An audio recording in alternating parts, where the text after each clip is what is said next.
आप देख रहे हैं नई खबर, सिर्फ सच।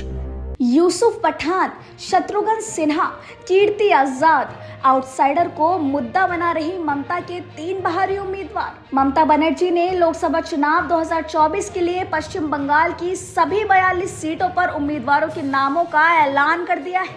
टीएमसी ने टीम इंडिया के 2 पूर्व क्रिकेटर्स यूसुफ पठान और कीर्ति आजाद को टिकट दिया है। लेकिन हैरानी की बात यह है कि हमेशा बंगाली बनाम बाहरी का राग आलापने वाली टीएमसी ने इस बार 3 बाहरियों को चुनावी मैदान में उतारा है।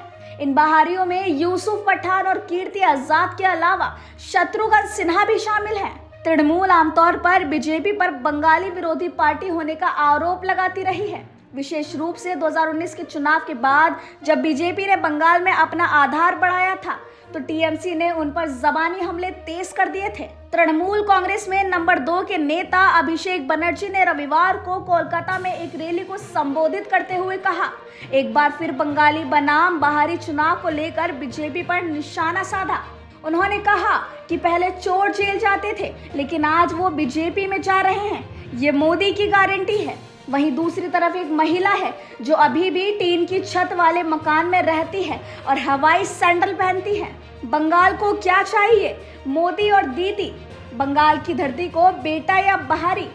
लोकसभा चुनाव में टीएमसी की ओर से बाहरी उम्मीदवारों को चुनावी मैदान में उतारने के ऐलान पर बीजेपी के आईटी सेल के चीफ अमित मालवीय ने कहा कि टीएमसी के बहरामपुर से उम्मीदवार यूसुफ पठान गुजरात के बड़ौदा से हैं या पश्चिम बंगाल से बीजेपी की लिस्ट में बाहरी हैं। टीएमसी को अपनी विभाजनकारी राजनीति पर शर्म आनी चाहिए।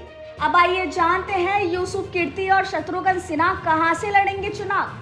यूसुफ पठान को ममता बनर्जी की पार्टी से बहरामपुर से कैंडिडेट बनाया है। इस बात की पूरी संभावना है कि पठान के सामने कांग्रेस के दिग्गज नेता अधीर रंजन चौधरी चुनाव लड़ेंगे। हालांकि कांग्रेस की ओर से इस सीट के लिए उम्मीदवार का ऐलान नहीं किया गया है। अधीर रंजन ही इस सीट से मौजूदा सांसद हैं। भारतीय जनता पार्टी बहरामपुर से डॉक्टर निर्मल कुमार साहा का नाम पहले ही फाइनल कर चुकी है। दूसरी ओर टीम इंडिया के पूर्व ऑलराउंडर कीर्ति आजाद को टीएमसी ने दुर्गापुर से टिकट दिया है। इस सीट से फिलहाल भारतीय जनता पार्टी के एसएस आहलूवालिया सांसद हैं। बीजेपी और कांग्रेस दोनों ही पार्टी की ओर से इस सीट के लिए प्रत्याशी का नाम फाइनल नहीं किया गया है। कीर्ति आजाद बीजेपी के टिकट पर दरभंगा लोकसभा सीट से 3 बार सांसद रह चुके हैं। उन्होंने 2019 में कांग्रेस पार्टी ज्वाइन कर ली और धनबाद से 2019 का लोकसभा चुनाव लड़ा। हालांकि वो उस चुनाव में हार गए थे। बाद में कीर्ति ममता बनर्जी की पार्टी तृणमूल कांग्रेस में शामिल हो गई। शत्रुघ्न सिन्हा को आसनसोल से दोबारा चुनावी मैदान में उतारा गया है। वो टीएमसी उम्मीदवार के तौर पर 2022 का लोकसभा उपचुनाव आसनसोल से जीत चुके हैं। ऐसी और ताज़ा अपडेट जानने के लिए हमारे चैनल नई खबर को सब्सक्राइब करें और लाइक करना बिल्कुल ना भूलें।